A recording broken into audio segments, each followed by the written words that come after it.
Hello students, नया chapter हम लोग पढ़ रहे हैं एमीन्स। एमीन्स में 2 वीडियो लेक्चर मेरे हो चुके हैं, जिसमें फर्स्ट वीडियो लेक्चर में एमीन्स का classification, primary, secondary, tertiary, simple, mixed amine और आईयूपीएसी नेम हमने आपको एमीन्स के लिखने बताए। सेकेंड वीडियो जो हमने अपलोड किया उसमें आपने method of preparation of amines पढ़े और आपने जाना किस तरह से नाइट्राइड, नाइट्रो और एमाइड के रिडक्शन से एमीन्स बनते हैं और कुछ रिएक्शन बताए, अमोनोलिसिस आपको बताया और गैब्रियल थैलामाइड सिंथेसिस बताया। इस तरह से हमने एमीन्स के प्रिपरेशन आपसे डिस्कस किए। आज केमिकल प्रॉपर्टीज ऑफ एमीन्स थी। जिस तरह से प्रिपरेशन एमीन्स की आसान है, उसी तरह से केमिकल प्रॉपर्टीज भी एमीन्स की बहुत आसान है। उसी केमिकल प्रॉपर्टीज को हम डिस्कस करने जा रहे हैं। देखिए बच्चों, एमीन्स की जो प्रॉपर्टीज थी उसमें से जैसे basicity of amines, basicity of aliphatic amine, basicity of aromatic amine, aliphatic amine ammonia से क्यों ज्यादा बेसिक होता है या एरोमेटिक अमीन अमोनिया से कम बेसिक होता है, ये सब हम जीओसी में डिस्कस कर चुके हैं, तो दोबारा यहां पे हम उसको डिस्कस नहीं करेंगे। आप जीओसी में भी देख सकते हैं कि एमीन्स का बेसिसिटी ऑर्डर ऑफ एमीन्स आप मेरे जीओसी के वीडियो में देख सकते हो। उसमें मैंने बहुत डिस्क्रिप्टिव वे में आपको समझाया है। आज केमिकल प्रॉपर्टीज की बात करेंगे, तो हेडिंग देंगे आप केमिकल प्रॉपर्टीज ऑफ एमीन्स। और इसमें पहली प्रॉपर्टी है, देखिए एमीन्स की पहले में पढ़ाएंगे आपको एल्काइलेशन पढ़ाऊंगा, जो कि बहुत ही आसान है। फिर एसाइलेशन पढ़ाऊंगा, फिर एसाइलेशन पढ़ाऊंगा और फिर बेंजाइलेशन पढ़ाऊंगा।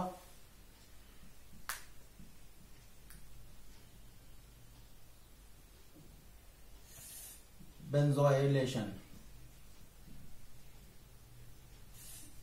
बेंजोइल ग्रुप, फिर बेंजोइलेशन पढ़ाऊंगा, ठीक है। फिर बेंजोइलेशन। ये तीन केमिकल प्रॉपर्टीज हैं, 3 रिएक्शन बिल्कुल सेम है, बिल्कुल सेम है। तीनों रिएक्शन बिल्कुल सेम है। देखिए एल्काइलेशन मतलब जो एमीन्स जो है, एमीन NH2 आप यही पढ़ते हो, चाहे एलिफैटिक हो या एरोमेटिक हो, सब में NH2 ग्रुप लगाया जाता है। तो एल्काइलेशन जो होगा, एल्किल ग्रुप एमीन के हाइड्रोजन को एक एक करके रिप्लेस करते, या हाइड्रोजन को रिप्लेस करके एल्किल ग्रुप अगर आ जाए तो एल्काइलेशन होगा। और अगर एसाइलेशन मतलब एसिल ग्रुप, जो आप पढ़ चुके हो फ्रीडर-क्राफ्ट एल्काइलेशन एसाइलेशन में, जो RCO ग्रुप, इसमें 2 यूज किए जाते हैं, एसिटाइलेटिंग एजेंट 2 यूज किए जाते हैं। एक एसिड क्लोराइड या एसिड एनहाइड्राइड यूज किए जाते हैं, वो एसिलाइटिक एजेंट होते हैं। अब हाइड्रोजन अगर इस ग्रुप से रिप्लेस हो जाए तो एसाइलेशन होगा। और एक बेंजोइल ग्रुप होता है, वो भी इसी की तरह होता है, C6H5CO। अगर हाइड्रोजन को ये रिप्लेस कर दे तो बेंजोइलेशन हो जाएगा। मतलब कि एमीन के हाइड्रोजन को अगर एल्किल ग्रुप रिप्लेस कर रहा है तो एल्काइलेशन, अगर एसिल ग्रुप रिप्लेस कर रहा है तो एसाइलेशन, और अगर बेंजोइल ग्रुप रिप्लेस कर रहा है तो बेंजाइलेशन। तीनों रिएक्शन एक से हैं। तीनों रिएक्शन को मैं बारी बारी से समझाने जा रहा हूं, ठीक है। चलिए, तो हेडिंग देंगे आप सबसे पहले एल्काइलेशन, ठीक है। देखिए एल्काइलेशन, देखिए कितनी आसान रिएक्शन है। अगर मान लीजिए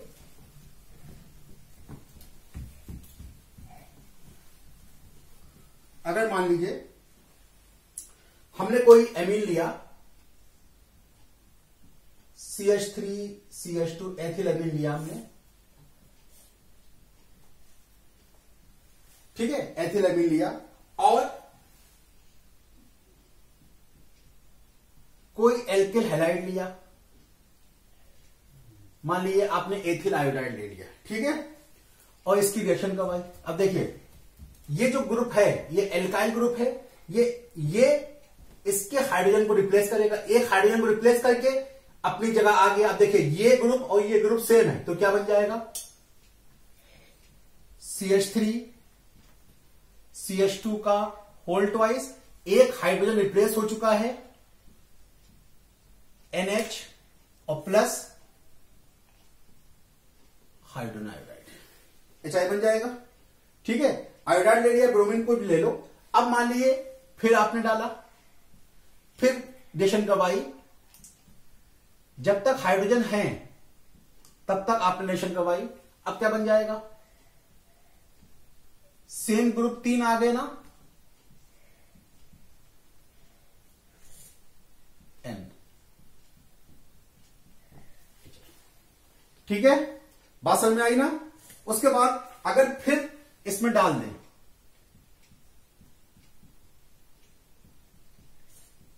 अब क्या बनेगा, अब साल्ट बना लेगा, CH3 CH2 कितने आए, होल 4 NI, ये पॉजिटिव ये negative, quaternary ammonium salt.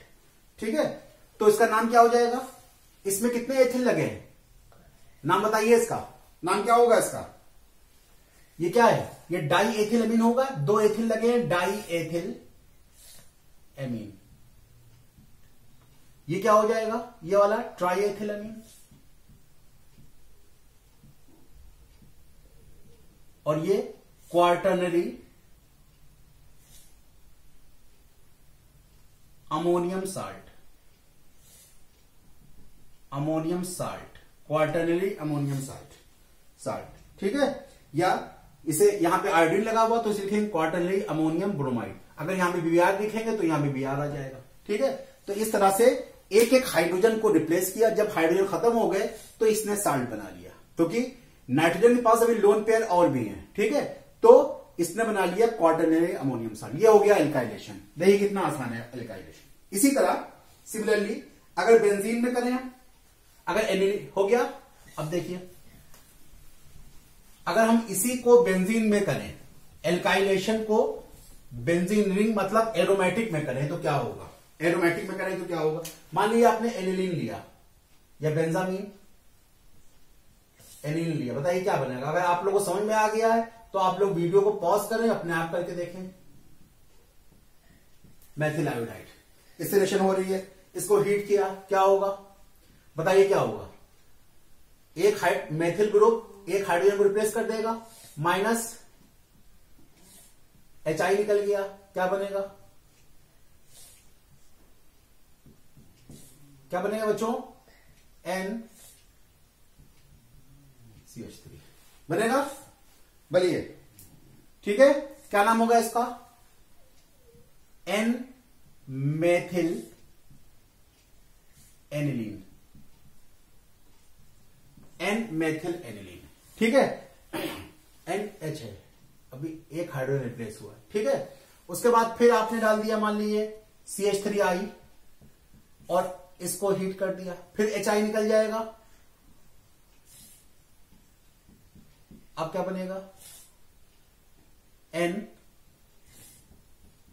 CH3 का होल ट्वाइस, NCH3 का होल ट्वाइस, क्या कहेंगे इसको, इसका नाम क्या होगा, NN, 2 लगे हुए ना, NN dimethyl aniline, NN dimethyl aniline. अभी और हो सकता है, बिल्कुल हो सकता है, बिल्कुल हो सकता है। अभी लोन पे नाइट्रोजन पे हैं CH3I, अब क्या होगा,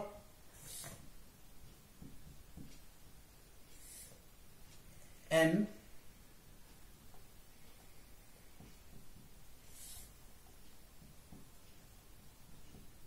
CH3 का होल थ्राइस I। ठीक है, क्या बन गया, क्या बन गया, try methyl methyl anilinium anilinium iodide. कितनी आसान रिएक्शन है, ट्राई मेथिल एनिलीनियम आयोडाइड बन गया ना। देखिए कितनी आसान रिएक्शन है, एक एक करके हाइड्रोजन रिप्लेस होते जा रहे हैं, जब हाइड्रोजन खत्म हो गए तो साल्ट बन गया। ठीक है, बात समझ में आ रही है। चलिए नेक्स्ट एसाइलेशन। अब एसिड ग्रुप यूज किया जाएगा, एसिड क्लोराइड या एसिटिक एनहाइड्राइड यूज किया जाएगा।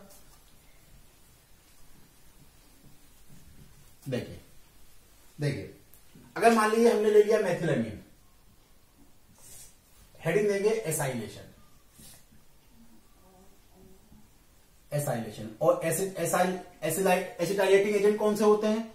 या तो एसिटिल क्लोराइड इस्तेमाल करेंगे और CH3COCl, या एसिड एनहाइड्राइड इस्तेमाल करेंगे CH3CO होल ट्वाइस O, ये इस्तेमाल करेंगे। ठीक है, पहला हमने एलिफैटिक लिया,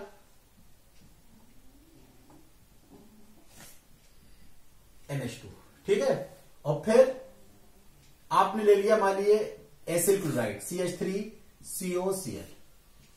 जो ये ग्रुप होता है यही एसिल ग्रुप होता है, यही CH3CO या RCO ग्रुप ही एसाइलेशन करता है। ठीक है, तो ये ग्रुप एक हाइड्रोजन को रिप्लेस करेगा, CH3 क्या बनेगा? CH3 हाइड्रोजन से रिप्लेस किया, NH CH3 या CO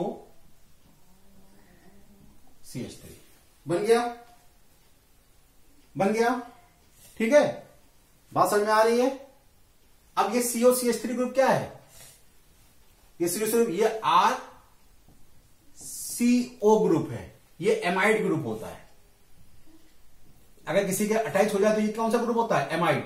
अब एमाइड क्या होता है? एमाइड होता है RCONH2, ये एमाइड होता है ना। देखिए RCONH, तो ये क्या बन गया? एमाइड। इसका नाम क्या होगा? N methyl ethanamide, N methyl, N पे क्या लगा हुआ है? N पे लगा हुआ है मेथिल और फिर एथेनामाइड, N मेथिल एथेनामाइड। ठीक है, अब मान लीजिए आपने लिया एनिलीन, बताइए क्या बनेगा? हाँ, एक चीज और, यहां पे HCl बनेगा, HCl बनेगा।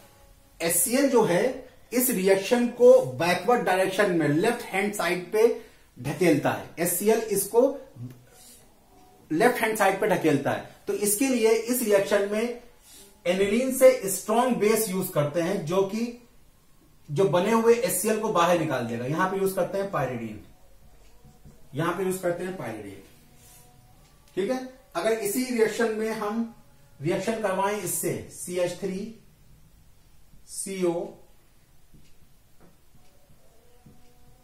अब बताइए क्या बनेगा? बेस की प्रेजेंस हो, बेस की प्रेजेंस है, क्या बनेगा बताइए? ये CH3CO ग्रुप तो एक हाइड्रोजन को रिप्लेस कर देगा, क्या बन जाएगा? NHCO,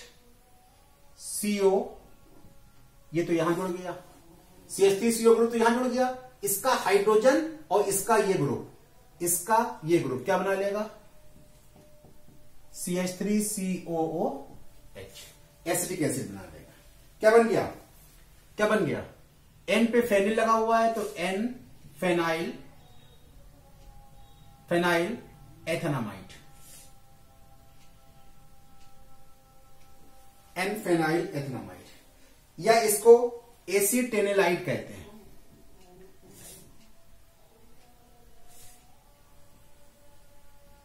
ये इंपॉर्टेंट है, कन्वर्जन में पूछा जाता है। एसिटेनिलाइट, एसिटेनिलाइट। ठीक है, ये होगा एसाइलेशन। अब बेंजोइलेशन, बेंजोइल ग्रुप, कितनी आसान रिएक्शंस हैं ये। अब बेंजोइल ग्रुप,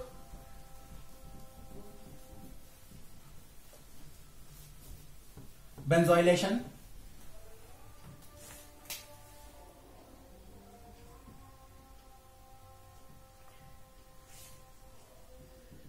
बेंजोइल ग्रुप आ गया, बेंजोइल ग्रुप। ठीक है, अब बेंजोइल ग्रुप रिप्लेस करें, इसमें एक बहुत ही अच्छी नेम रिएक्शन है CH3, अगर मेथिल एमीन लिया आपने और बेंजोइल ग्रुप C6H5COCl, ये बेंजोइल क्लोराइड है, बेंजोइल क्लोराइड, ये है बेंजोइल क्लोराइड। क्या होगा? और बेस की प्रेजेंस है, बेस की प्रेजेंस में, ठीक है, HCl निकलेगा, एक हाइड्रोजन से क्लोरीन रिप्लेस होगी तो बनेगा क्या? CH3N CO C6H5। ठीक है, बात समझ में आ रही है? बात समझ में आ रही है? ठीक है, क्या है इसे, क्या कहेंगे? N Maithil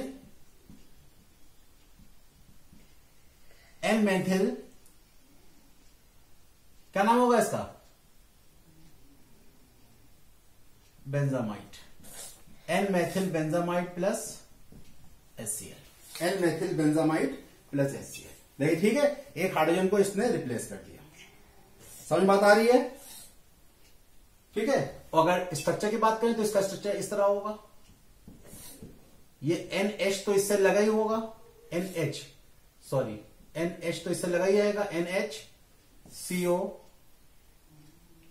CH3। ठीक है, बात समझ में आ गई? एक नेम रिएक्शन है ये, उस नेम रिएक्शन को याद रखिएगा, इसको उतार लीजिए, स्क्रीनशॉट ले लें। इसी में बेंजोइलेशन में एक नेम रिएक्शन है, उसको याद रखिएगा। बेंजोइलेशन ऑफ, लिख लीजिए, बहुत इंपॉर्टेंट रिएक्शन है। Benzoylation of amine, benzoylation of amines in the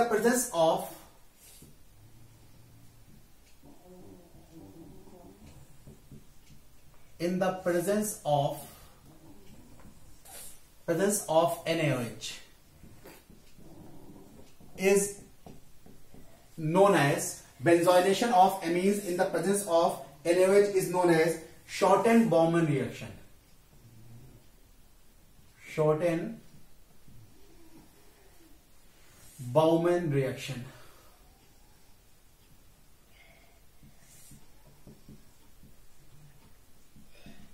name reaction है shorten-Bowman reaction.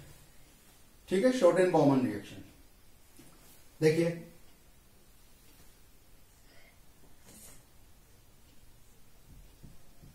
Benzoylation of amine, benzoylation में कौन यूज करेंगे आप? C6H5COCl। ठीक है, NaOH की प्रेजेंस है, बेस की प्रेजेंस है, क्या बनेगा?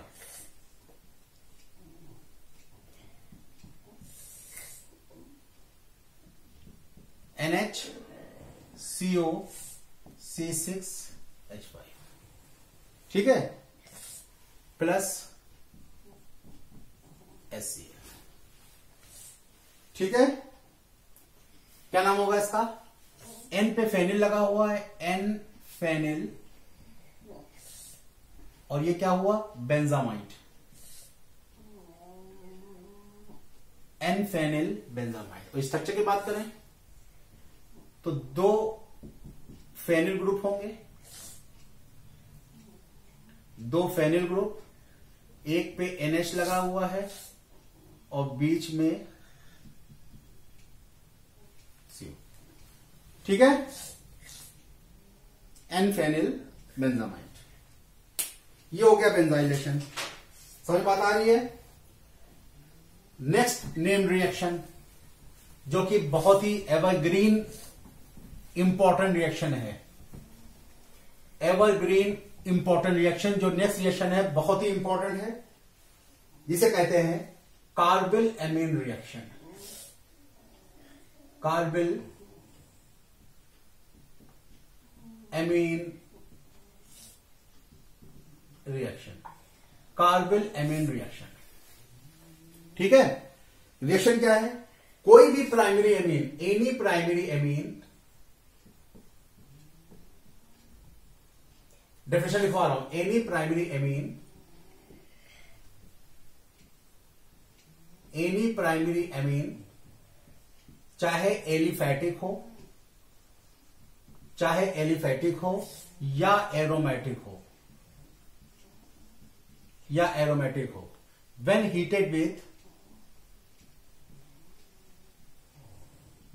heated with chloroform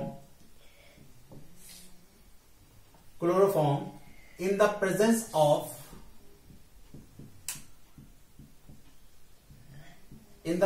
of alcoholic NaOH और KOH, ज्यादातर KOH दिखाता है. In the chloroform in the presence of NaOH, KOH, a bad smelling compound,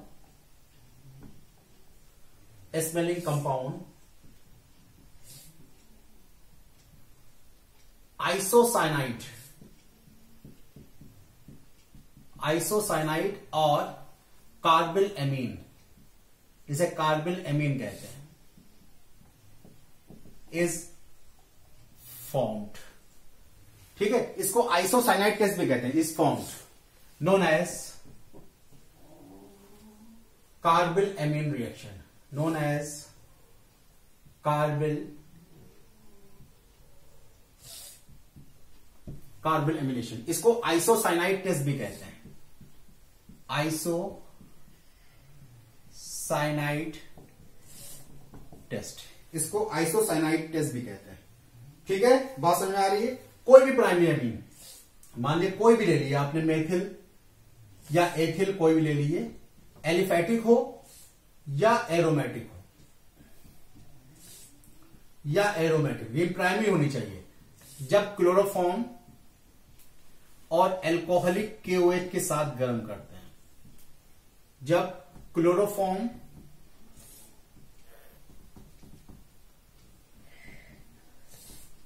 और एल्कोहलिक KOH के साथ गर्म करते हैं, ये एल्कोहलिक है, एल्कोहलिक KOH के साथ गर्म करते हैं. ठीक है, तो आइसोसाइनाइड बनता है, मतलब CH3NC और यहां बनेगा NC. ठीक है, बात समझ में आ रही है. Plus potassium chloride plus water, potassium chloride plus water, balance कर दीजिए. ये 3 मॉलिक्यूल होते हैं, ये 3, ये 3. ठीक है, ये क्या हो गया, ये है मेथिल आइसोसाइनाइड, ये है फेनिल आइसोसाइनाइड. ये बैड स्मेलिंग कंपाउंड होता है, इसको कार्बिल एमीन भी कहते हैं. ठीक है, मेथिल आइसोसाइनाइड, फेनिल आइसोसाइनाइड. ठीक है, सेकेंडरी और टर्शियरी एमीन ये टेस्ट नहीं देते, इसलिए इस टेस्ट का यूज प्राइमरी को सेकेंडरी और टर्शियरी से अलग करने में भी किया जाता है. सेकेंडरी और टर्शियरी एमीन ये टेस्ट नहीं देते, इसलिए इनको प्राइमरी को सेकेंडरी और टर्शियरी से अलग करने में इसका टेस्ट का यूज किया जाता है. ठीक है, आपसे क्वेश्चन पूछा जाएगा, how would you distinguish between primary, secondary and tertiary, primary amine from secondary and tertiary amine. तो आप लिखेंगे कार्बिल एमीन टेस्ट. स्क्रीनशॉट ले लें, स्क्रीनशॉट ले लें.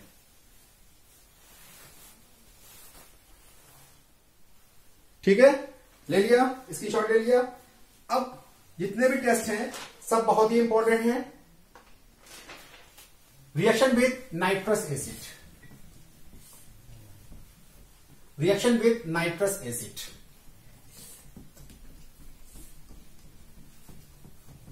देखिए, नाइट्रस एसिड की रिएक्शन कई पार्ट में हम पढ़ाएंगे. पहले प्राइमरी एमीन की पढ़ाएंगे, एलिफैटिक और एरोमेटिक में, फिर सेकेंडरी एमीन में पढ़ाएंगे, उसके बाद टर्शियरी एमीन में पढ़ाएंगे. ठीक है, और एक इंपॉर्टेंट रिएक्शन भी बताएंगे, एक इंपॉर्टेंट रिएक्शन बताएंगे. तो reaction with nitrous acid,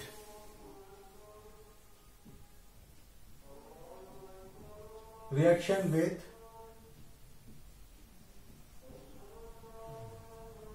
nitrous acid. आपको क्वेश्चन में या तो डायरेक्ट दे दिया जाएगा HNO2, डायरेक्ट दे दिया जाएगा, या एक जगह हम और बता चुके हैं, HCl प्लस सोडियम नाइट्राइड का मिक्सचर दिया जाएगा. याद रखिएगा, ये तो इसको लैब में बनाते हैं इस तरह से, कोई मिनरल एसिड और सोडियम नाइट्राइड के एसिड से बनाते हैं, या आपको क्वेश्चन में डायरेक्ट नाइट्रस एसिड दे दिया जाएगा. ठीक है, तो प्राइमरी एमीन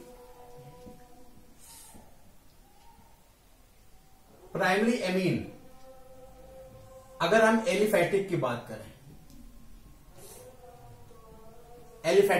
करें, तो जब प्राइमरी एमीन, कोई प्राइमरी एमीन, मान लीजिए RNH2, जब रिएक्शन करता है NaNO2 प्लस HCl, या आपको HNO2 डाइट दे दिया जाए, HNO2 डाइट दे दिया जाए, तो पहले डायजोनियम साल्ट बनाता है, डायजोनियम साल्ट बनाता है। डायजोनियम मतलब नाइट्रोजन 2, डायजोनियम साल्ट बनाता है, डायजोनियम साल्ट बनाता है, जो कि अनस्टेबल होता है, जो कि अनस्टेबल होता है, ये अनस्टेबल होता है। एलिफेटिक का डायजोनियम साल्ट अनस्टेबल होता है, वाटर मॉलिक्यूल रिलीज कर देता है, वाटर मॉलिक्यूल रिलीज कर जाता है और एल्कोहल में कन्वर्ट हो जाता है, एल्कोहल में कन्वर्ट होता है, प्लस नाइट्रोजन गैस रिलीज कर देता है। ठीक है, बात समझ में आ रही है? जब प्राइमरी अमीन, कोई भी aliphatic primary amine nitrous acid से रिएक्शन करता है तो पहले डायजोनियम साल्ट बनाता है, जो कि अनस्टेबल होता है, वाटर मॉलिक्यूल रिलीज करके एल्कोहल में कन्वर्ट हो जाता है। ठीक है, अगर यहां पे आप लेंगे मेथिल अमीन और यही रिएजेंट यूज करेंगे तो पहले देगा ये CH3N2Cl diazonium salt, diazonium chloride. ठीक है, मेथिल डायजोनियम क्लोराइड जो कि अनस्टेबल होती है, वाटर मॉलिक्यूल रिलीज करके ये कन्वर्ट हो जाएगा मेथिल एल्कोहल में, प्लस नाइट्रोजन और प्लस HCl। इस टेस्ट का यूज हम एमीन को पहचाने, अमीनो एसिड और प्रोटीन को पहचानने में करते हैं। इस टेस्ट का यूज हम अमीनो एसिड और प्रोटीन को पहचानने में करते हैं। ठीक है, नाइट्रोजन का रिलीज होना। लेकिन जो एरोमेटिक अमीन है, हो गया, अगर यहीं पे हम एरोमेटिक अमीन यूज करें, एरोमेटिक अमीन अगर यूज करेंगे हम, मान लिया आप एनिलीन यूज किया, उसका जो डायजोनियम साल्ट होगा वो स्टेबल होता है, उसका डायजोनियम साल्ट जो होता है वो बहुत स्टेबल होता है। ठीक है, इससे बहुत ही कंपाउंड, ये बहुत ही कंपाउंड का इंटरमीडिएट भी होता है, बेंजीन डायजोनियम क्लोराइड N2Cl। ठीक है, बात समझ में आ रही है? Benzene diazonium chloride. ठीक है, ये स्टेबल कंपाउंड है और बहुत से कन्वर्जन में ये, जैसे आपने हेलोएल्केन हेलोएलिन से पढ़ा, वहां भी डिफरेंट नेम नेशन में गटरमान कॉश सिंथेसिस। ठीक है, उस सब में ये इंटरमीडिएट काम करता है। एलिन से जो आपको बताया था हमने डायजोनियम क्लोराइड कैसे, वो सॉरी एरोमेटिक हेलोएलिन कैसे बनाएंगे, उसमें ये इंटरमीडिएट काम करता है। ठीक है, बात समझ में आ गई? ठीक है, तो नाइट्रस एसिड जब एलिफेटिक प्राइमरी अमीन से रिएक्शन करता है तो डायजोनियम साल्ट बनाता है, जो कि अनस्टेबल होता है, वाटर रिलीज करके एल्कोहल और नाइट्रोजन गैस रिलीज कर देता है। लेकिन एरोमेटिक अमीन जब नाइट्रस एसिड से रिएक्शन करता है तो क्या बनाता है? डायजोनियम क्लोराइड बनाता है। ठीक है, सेकेंडरी अमीन, बहुत इंपॉर्टेंट रिएक्शन बताने जा रहा हूं। सेकेंडरी अमीन को बताइए। सेकेंडरी अमीन में एक नेम्ड रिएक्शन है, उस नेम रिएक्शन को लिख लीजिए, सेकेंडरी अमीन। वही हेडिंग पढ़ रहे हैं आप, मतलब एमीन्स की नाइट्रस ऑक्साइड से रिएक्शन पढ़ रहे हो। प्राइमरी अमीन पढ़ लिया आपने, एलिफेटिक और एरोमेटिक दोनों पढ़ लिया। सेकेंडरी अमीन देखिए, बहुत ही इंपॉर्टेंट है। Secondary amine,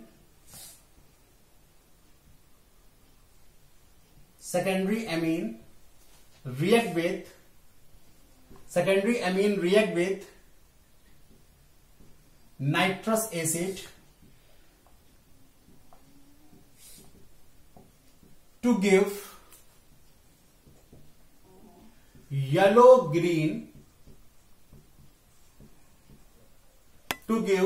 yellow green oily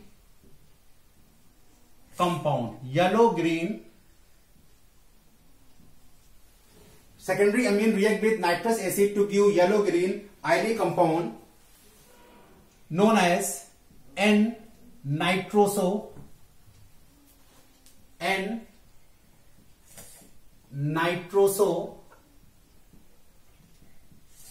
amine. N-nitrosoamine. This reaction is known as, this reaction is known as Lieberman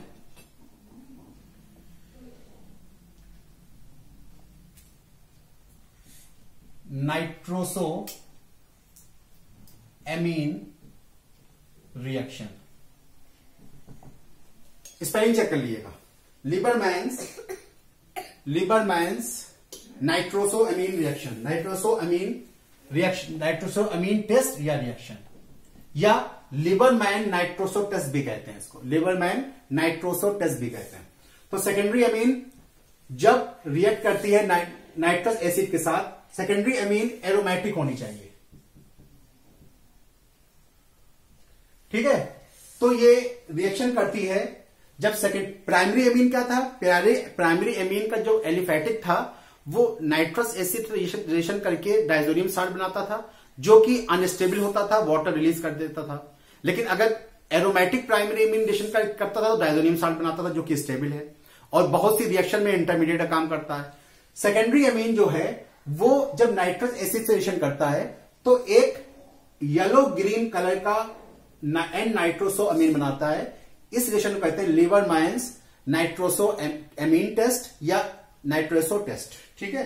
देखिए सेकेंडरी अमीन, इसका मतलब सेकेंडरी अमीन के पास एक हाइड्रोजन होगा, नाइट्रोजन के पास एक हाइड्रोजन, ठीक है। ये सेकेंडरी अमीन है और रिएक्शन करे नाइट्रस एसिड के साथ, HONO नाइट्रस एसिड, ठीक है। वाटर रिलीज हो जाएगा,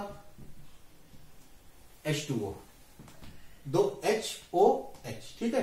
क्या दे देगा,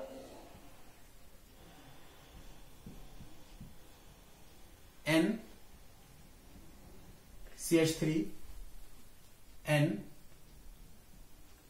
ये ठीक है। क्या कहेंगे इसको,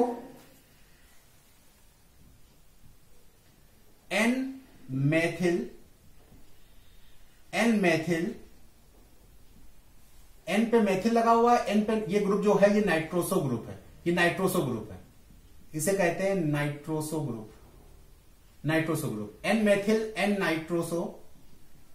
nitroso aniline, N Maithil N nitroso, अच्छा N पे, ठीक है, N Maithil N nitroso aniline,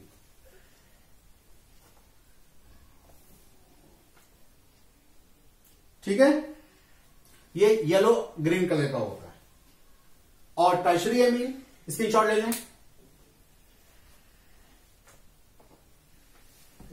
लें, और टर्शरी अमीन की अगर बात करूं मैं,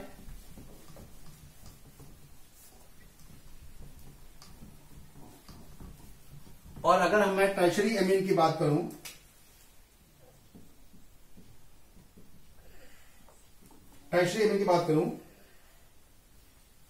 it dissolve in nitrous acid,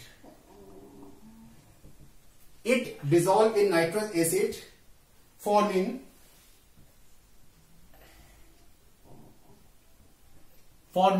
crystalline solid।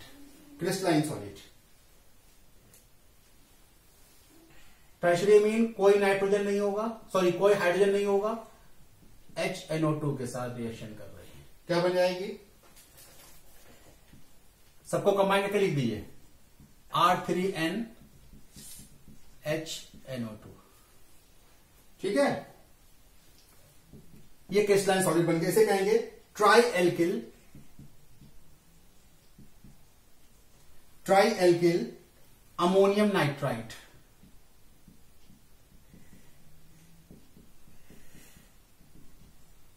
Try alkyl ammonium nitrite, ये टर्शरी की बात, ठीक है।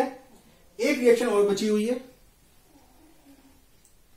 सिर्फ एक रिएक्शन और बची हुई है, वो करवा दूं, इस लेक्चर की बात कर रहा हूं। एक छोटा सा लेक्चर और आएगा, इसकी सब्स्टिट्यूशन रिएक्शन जो है वो आज रह जाएंगे, क्योंकि वीडियो लंबा हो रहा है, तो सब्स्टिट्यूशन रिएक्शन पर रह जाएंगी, 15 मिनट का वीडियो और होगा, उसके बाद एमीन्स आपका कंप्लीट हो जाएगा। Reaction with aryl sulphonyl chloride, ये बहुत इंपॉर्टेंट है, reaction with aryl sulphonyl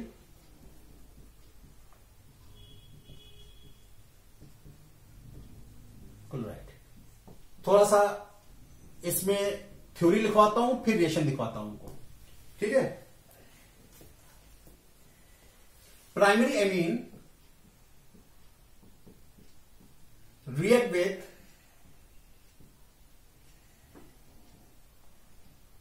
with benzene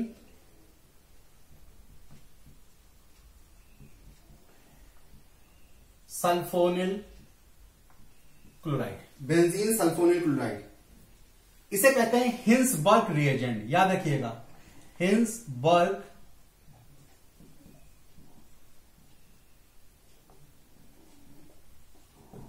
reagent to give N-ethyl aniline,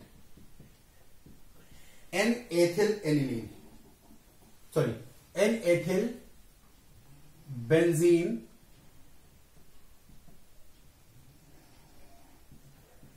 sulfonamide।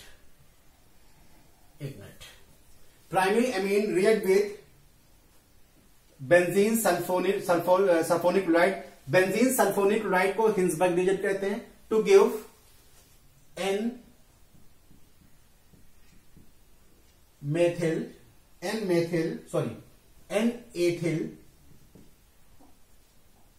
Benzene sulphonamide. नाम थोड़ा कंफ्यूज थे हम, सॉरी। N-ethyl बेंजीन सल्फोनामाइड, ठीक है। बात समझ में आ रही है? देखो, benzene sulphonamide,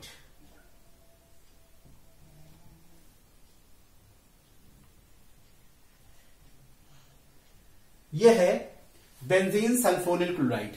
benzene sulphonyl chloride ये रिएक्शन करेगी किसी प्राइमरी एमीन के साथ। मान लो एथिल एमीन आपने यूज की है, इसमें एथिल एमीन यूज की, तो क्लोरीन इस हाइड्रोजन को क्या करेगा? रिप्लेस कर देगा। क्या बना लेगा आपका? रिएक्शंस बहुत आसान है, बस आपको स्ट्रक्चर देख के डर लग रहा है।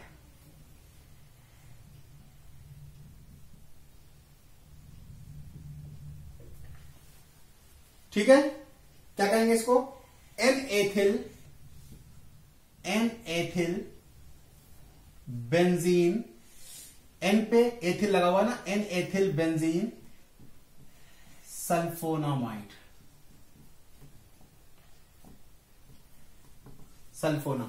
N-ethyl बेंजीन सल्फोनामाइड, इसकी एक पहचान है, इसमें नाइट्रोजन के पास एक हाइड्रोजन है, और ये जो हाइड्रोजन होगा ये एसिडिक नेचर का होगा। ये हाइड्रोजन जो है ये एसिडिक नेचर का होगा।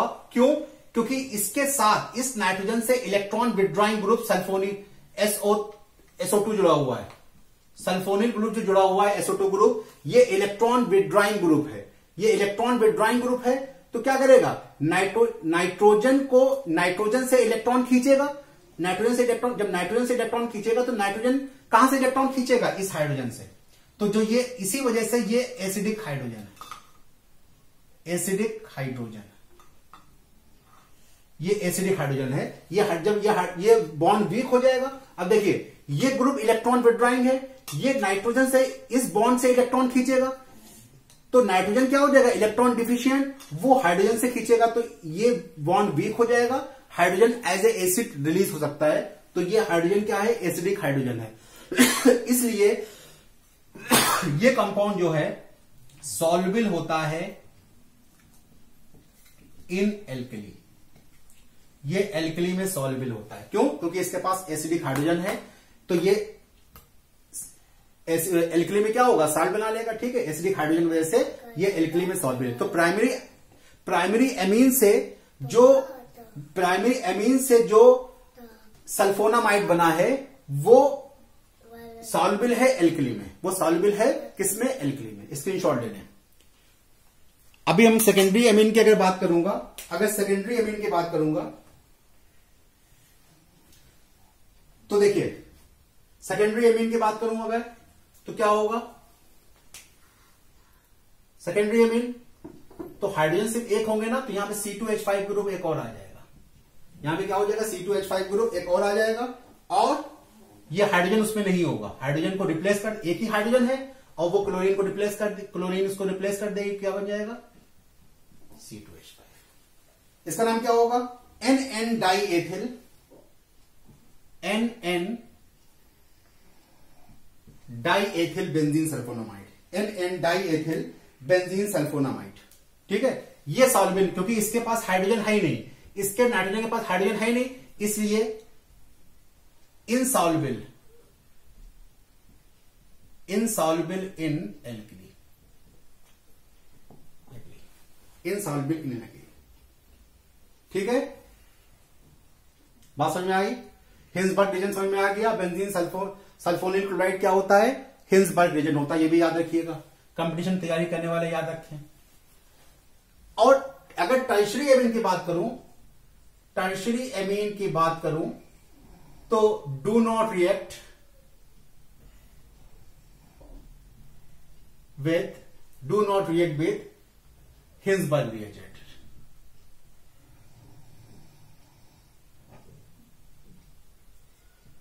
Do not react with Hinsberg reagent. तो इसका मतलब यह हुआ, इस मेथड का भी यूज प्राइमरी, सेकेंडरी और टर्शियरी एमीन को डिफरेंशिएट करने में कर सकते हो। प्राइमरी एमीन जो कंपाउंड देगा एन एथिल सल्फोनामाइड, वो एल्कली में सॉल्युबल होगा। सेकेंडरी एमीन जो देगा वो एल्कली में इनसॉल्युबल होगा। तो दोनों अलग अलग हो गए ना, टर्शियरी एमीन ये टेस्ट देगा ही नहीं। तो इस टेस्ट का यूज भी आप प्राइमरी, सेकेंडरी और टर्शियरी एमीन को अलग करने में कर सकते हैं। तो ये कुछ प्रॉपर्टीज थी, केमिकल प्रॉपर्टीज थी, इंपॉर्टेंट केमिकल प्रॉपर्टीज थी। कार्बोनिल रिएक्शन बहुत इंपॉर्टेंट है, हिंसबर्ग रिएजेंट से रिएक्शन बहुत इंपॉर्टेंट है। ठीक है, तो रिबलमैन्स नाइट्रोसो टेस्ट ये भी बहुत इंपॉर्टेंट है। तो सारी रिएक्शन एमीन्स की इंपॉर्टेंट है और आसान रिएक्शंस हैं। एल्काइलेशन में एल्किल ग्रुप हाइड्रोजन को रिप्लेस कर रहा था, एसाइलेशन में एसिल ग्रुप रिप्लेस कर रहा था, बेंजोइलेशन में बेंजीन ग्रुप रिप्लेस कर रहा था। तो ये रिएक्शन कोई बहुत टिपिकल नहीं है। अब देखिए हिंसबर्ग रिएजेंट में हाइड्रोजन एक क्लोरीन को रिप्लेस करके प्राइमरी में अलग बना, सेकेंडरी में अलग बना। तो ये थी केमिकल रिएक्शन ऑफ एमीन। एक छोटा सा टॉपिक 15 मिनट का और बचा हुआ है एमीन्स में, सब्स्टिट्यूशन इन एमीन। ठीक है, जो एनिलीन होता है उसमें सब्स्टिट्यूशन किस तरह होता है, बस 15 मिनट का टॉपिक और बचा हुआ, तो एमीन्स आपका पूरा कंप्लीट हो जाएगा। Thank you so much.